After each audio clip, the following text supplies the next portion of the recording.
Section में, ये sir आज मैं ये कर लूंगा, वो कर लूंगा, इतने सारे क्वेश्चंस कर लेंगे। शेड्यूल फॉर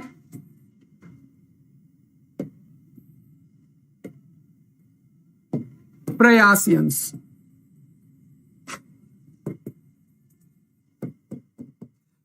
अब तुम लोग क्या करोगे, सबसे पहले ये डिसाइड कर लो कि तुम्हारे पास कितने टाइम है, तुम टाइम वेस्ट कहां पे करते हो।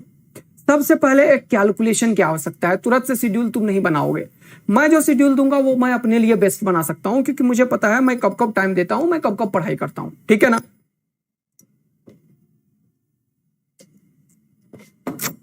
ठीक है, तो तुम लोगों के लिए अब मैंने क्या डिसाइड किया है कि शेड्यूल जो होगा वो कैसा होगा। सबसे पहले ये देखो कि कहां पे टाइम वेस्ट हो रहा है,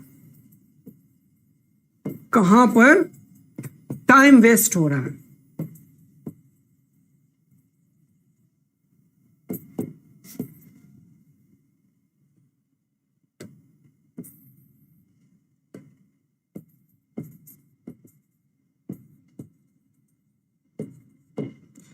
कहां पे टाइम वेस्ट हो रहा है ये जानना बहुत ही आवश्यक है। जब तक ये नहीं जानोगे तो इंप्रूव कैसे करोगे कि कहां पे टाइम वेस्ट हो रहा है, उसको इंप्रूव करना है, राइट ना। यस, तो सबसे पहले तुम ये देख लियो हो कि कहां पे टाइम वेस्ट हो रहा है। इन सारे पॉइंट्स को mention, all these points mention करो।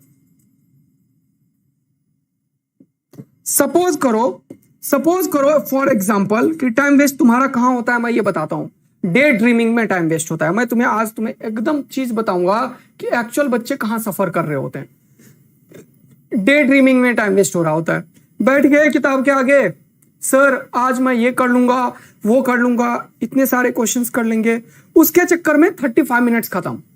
फिर क्या हुआ, तुम बैठे किताब को लेने, 2 क्वेश्चन सॉल्व किए, 3 क्वेश्चन सॉल्व किए, अरे यार क्वेश्चन सॉल्व नहीं हो रहा है, कुछ और करते हैं। फिर कोई किताब उठा के ले आए, फिर वहां पे कुछ करना शुरू किया, वो नहीं हुआ, वो छोड़ दिया। तुम्हें अभी अपने आप को एक कंटेंट के ऊपर ही स्ट्रेस डालना है। फॉलो ओनली सिंगल कंटेंट, एक कंटेंट को फॉलो करना है पूरा एकदम रिलीजियसली, जिसमें कि एक तो तुम लोगों को पता ही है कि जो भी 34, 42, 45 ईयर्स क्वेश्चन बैंक है, 42 years JEE advance subjective and more than 1 question तुम्हें अब करना है। ठीक, जो बच्चे मेंस के लिए फोकस कर रहे हैं वो जितने भी मेंस के क्वेश्चन हैं और टेस्ट है उसे फॉलो करना है। पढ़ाई कहां से करें, सिर्फ वहां से जहां से तुम पहले से करे हो। तो पहला तो टाइम वेस्ट, पहले कहां पर टाइम वेस्ट हो रहा है ये पता कर लो, टाइम वेस्ट पता चल जाएगा। तुम दूसरा पॉइंट 6 आवर्स स्लीपिंग का दो, स्लीपिंग का दो, ठीक है। तीसरा 1 to 2 आवर्स खाने पीने में, ठीक। 6 घंटा सो रहे हो तुम, 1 से 2 घंटा खाने पीने में दे रहे हो, तो तुम हमेशा नहीं पढ़ सकते। जो सच्चाई है, प्रैक्टिकल बात की बात अगर करोगे तो तुम हमेशा पढ़ाई नहीं कर सकते, ये एकदम ट्रूथ है। तो तुम एक स्लॉट बनाओ कि मुझे ना 3 घंटे का पेपर देना है और मुझे एडवांस की भी स्ट्रेटेजी बनानी है। तो 3 आवर्स का हमारे पास अगर स्लॉट निकल जाए तो उससे बेहतर और कुछ नहीं होगा। लेकिन वो 3 आवर्स का एक स्लॉट तो 24 आवर्स में जरूर होना चाहिए। वो कभी भी हो सकता है, बढ़िया ये होगा कि डे टाइम में हो। समझ में आया। 3 आवर्स का एक स्लॉट तुम्हें पैदा करना है। उस 3 आवर्स में तुम्हें दिमाग में ये रखना है कि मैं एक क्वेश्चन अटेम्प्ट कर रहा हूं, एक मेंस का क्वेश्चन अटेम्प्ट कर रहा हूं या एक जेईई एडवांस का क्वेश्चन अटेम्प्ट कर रहा हूं। 3 आवर्स का तुम्हारे पास एक स्लॉट 24 घंटे में होना ही चाहिए, जिसमें सिर्फ तुम 30 क्वेश्चंस अटेम्प्ट कर रहे होगे। ये अब बहुत ही इंपॉर्टेंट हो गया है कि 30 क्वेश्चन अटेम्प्ट करना 3 आवर्स के स्लॉट में, ठीक है। तो एक 3 आवर्स का स्लॉट बनाओ जिसमें कि 30 के 30 क्वेश्चन तुम्हें करने ही करने हैं। तो पहले तो कहां पर टाइम वेस्ट हो रहा है उसके बारे में विजुलाइज कर लिया। 6 to 7 आवर्स स्लीपिंग में दे दिया और 1 to 2 आवर्स खाने पीने में दे दिया। 1-2 घंटा इंटरटेनमेंट को दो। 24 घंटा टाइम है तो तुम्हारे पास 2 घंटा होगा, क्योंकि अभी तुम ना घर से बाहर जा रहे हो ना कहीं जा रहे हो, सब जगह लॉकडाउन है, घर में बैठे हो। तो 1-2 घंटा अपने को एकदम एनर्जाइज करने के लिए दो। जैसे कि एक्सरसाइज करो, जैसे कि पूजा करो, जैसे कि मोटिवेट हो अपने आप को, सूर्य प्रणाम करो 20 टाइम्स, 10 टाइम्स, 5 टाइम्स, जो भी है तुम्हारे पास। तो अपने आप को एनर्जाइज करने में दो कितना, 1 to 2 आवर्स। ऐसे तुरंत 15 मिनट, आधा घंटा एक बार दिया, एकदम फुल मोटिवेट हो गया, पानी पियो, टेक्स लॉट ऑफ ड्रिंक, ये सब चीज को अपने अंदर इंप्लीमेंट करना शुरू कर दो। इससे क्या होगा, एकदम से तुम्हारा पढ़ाई स्ट्रीमलाइन होना शुरू हो जाएगा। एकदम से पढ़ाई स्ट्रीमलाइन होगा, 1-2 दिन लगेगा, 1-2 दिन लगेगा, लेकिन होगा स्ट्रीमलाइन। तो अब क्या करना है सर, ये 3 चीज करने के बाद तुम्हारे पास जो बचा खुचा टाइम होगा, वो जो जनरली होता है, तो जनरली 6 आवर्स तुम सो गए तो बचा 18 आवर्स, है ना। 18 आवर्स में 2 घंटा और तुम खत्म कर दीजिए तो बचा 16 आवर्स। 16 आवर्स में 2 घंटा और तुमने इधर उधर टाइम वेस्ट किया था जो तुरंत से नहीं खत्म हो सकता, बचा 14 आवर्स। 14 आवर्स में 2 आवर्स तुम दे दिए हो अपना एंटरटेनमेंट के लिए, मेडिटेशन के लिए, योगा के लिए, प्राणायाम के लिए और नहाना धोना डेली है। तो अब तुम्हारे पास कितने टाइम बचे हैं बेटा, अब तुम्हारे पास जो टाइम बचा हुआ है वो है 12 आवर्स। अब तुम्हें इफिशियंसी चेक करना है, देखो कितना है ना, परसेंटेज इफिशियंसी चेक करना है। यही है सिलेक्शन, ये है सिलेक्शन भाई, यही है सिलेक्शन, ये है सिलेक्शन, ये है सिलेक्शन भाई, परसेंटेज इफिशियंसी ही सिलेक्शन है।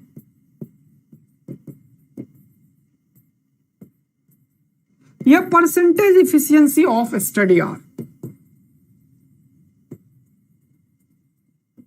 ये क्या है सर, ये नया फॉर्मूला बना दिया क्या आपने, नहीं ऐसा कुछ नहीं है। Percentage efficiency of study hour होता क्या है, इसके बारे में समझना बहुत इंपॉर्टेंट है। Percentage efficiency of study hour होता है जैसे कि तुम्हें 3 घंटे बैठने थे और 30 क्वेश्चन सॉल्व करने थे, सॉरी 90 क्वेश्चन सॉल्व करने थे, है ना। तो तुम्हें यह बात पता है कि 75 क्वेश्चन का टारगेट है हमारे पास, तो तुम 60 क्वेश्चन तक पहुंचो। तो अगर कोई बच्चा, percentage efficiency of study hour का क्या मतलब है, नंबर ऑफ स्टडी आवर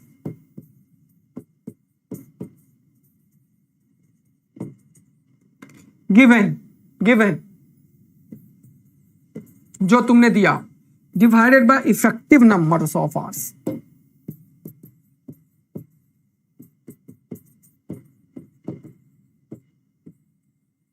ये क्या है सर, ये मुझे समझ में नहीं आया। इसका मतलब ये है कि सुनना ध्यानपूर्वक, तुम्हें क्वेश्चंस करने थे कितने, 25 फिजिक्स, 25 केमिस्ट्री, 25 मैथ्स। ओके, तो ये बात फिक्स है कि तुम अभी अगर तुम पेपर अटेम्प्ट कर रहे हो तब तो बहुत बेहतरीन बात है, पेपर अटेम्प्ट कर रहे हो तो इससे बढ़िया कोई बात नहीं है। लेकिन क्या होता है कि जनरली तुम एक पेपर पर डे कुछ बच्चा अटेम्प्ट कर लेता है, कुछ बच्चा नहीं करता है। मेरा सजेशन मानो तो वीक में कम से कम 2 दिन 3 आवर्स के तीनों सब्जेक्ट का कंबाइंड पेपर देना इंपॉर्टेंट है। लेकिन अभी मैं बात कर रहा हूं percentage efficiency of study hours का। तुमने नंबर ऑफ स्टडी आवर्स पढ़ा और इफेक्टिव नंबर्स ऑफ आवर्स का पता ही नहीं चला। इफेक्टिव नंबर्स ऑफ आवर्स क्या है, तुमने अगर स्टडी किया तो इसको 2 भाग में बांटो। क्या तुमने कोई भी थियोरेटिकल एनालिसिस किया जो कंटेंट तुम्हें नहीं आता था, क्या तुमने न्यूमेरिकल प्रैक्टिस की। तो ये इफिशियंसी जो होता है ये न्यूमेरिकल प्रैक्टिस से डिसाइड करो, न्यूमेरिकल प्रैक्टिस से डिसाइड करो। परसेंटेज ऑफ स्टडी आवर हमेशा न्यूमेरिकल से डिसाइड करो, न्यूमेरिकल से डिसाइड होता है।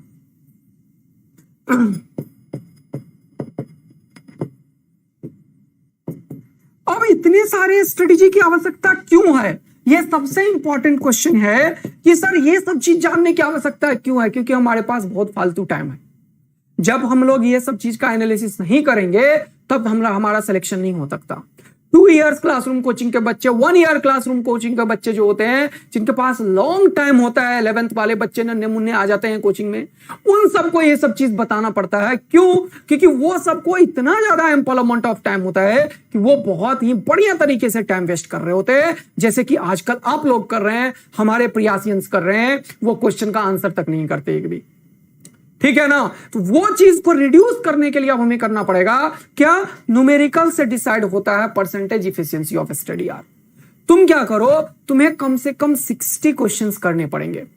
अगर तुम 3 आवर्स का टाइम देते हो और 60 क्वेश्चन करते हो तो तुम्हारा इफिशिएंसी बहुत बढ़िया है, इसका यह मतलब है। तो अगर नंबर ऑफ स्टडी आवर है 3, नंबर ऑफ स्टडी आवर है 3 और तुमने 60 क्वेश्चन अटेम्प्ट कर दिए, 60 क्वेश्चन अटेम्प्ट कर दिए, 60 क्वेश्चंस तुमने अटेम्प्ट कर दिया, 60 क्वेश्चन अटेम्प्टेड। तो तुम समझ लो कि अगर तुमने 1 घंटे में 20 क्वेश्चन का टारगेट रखा है तो तुम्हारा इफिशियंसी मोर देन 90% है, तुम सही चल रहे हो।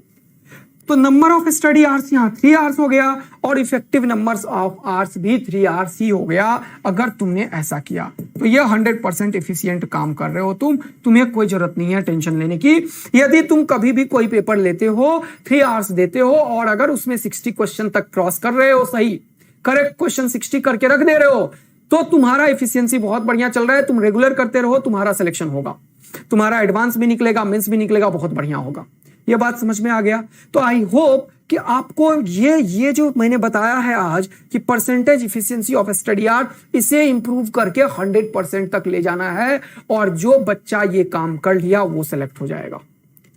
अब तुम्हारे पास कितने टाइम थे? 12 आवर्स हैं सर हमारे पास जीवन के कितने हैं? 12 आवर्स।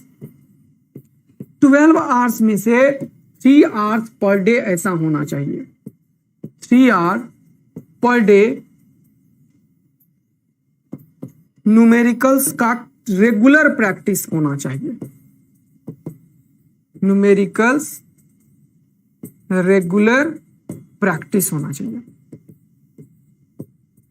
सबसे इंपॉर्टेंट बात है कि 12 आवर्स में से 3 आवर्स हमने निकाला और 3 आवर्स पर डे न्यूमेरिकल की प्रैक्टिस करी। ये प्राइमरी है, 1 नंबर में ये है, 1 नंबर में ये है शेड्यूल फॉलो करने में। 2 नंबर में जो चीज तुम्हें नहीं आता है उसके ऊपर काम करना है। 2 नंबर में क्या है? जो वीक एरियाज हैं, वीक एरियाज समझ रहे हो ना, वीक एरियाज।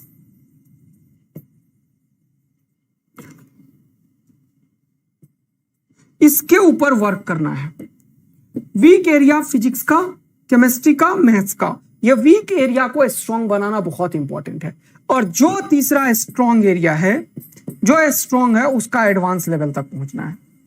जो भी स्ट्रांग है तुम्हारा जो भी चैप्टर स्ट्रांग है, मतलब स्ट्रांग एरिया जो भी है उसका एडवांस लेवल पहुंचना है।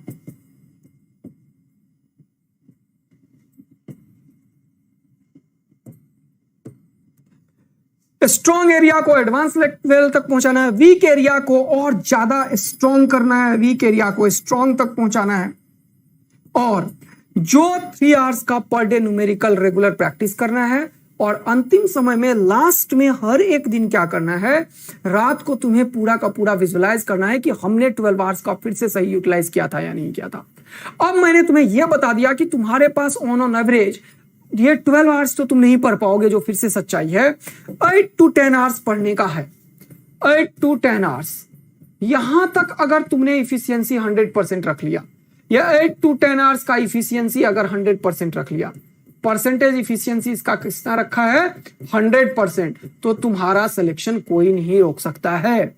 और ये पूरा फाइनल बात है। तो आज से तुम लोग 12 आवर्स की पढ़ाई करोगे और आई होप कि एकदम पढ़ाई करोगे, जरा सा टाइम वेस्ट मत करोगे, टेलीग्राम ग्रुप में एक्टिवली पार्टिसिपेट करोगे, अगर न्यूमेरिकल आ रहा है तो उसको सॉल्व करोगे। तो ये शेड्यूल को आज से फॉलो करना है, एकदम भी इधर उधर डेविएट नहीं होना है।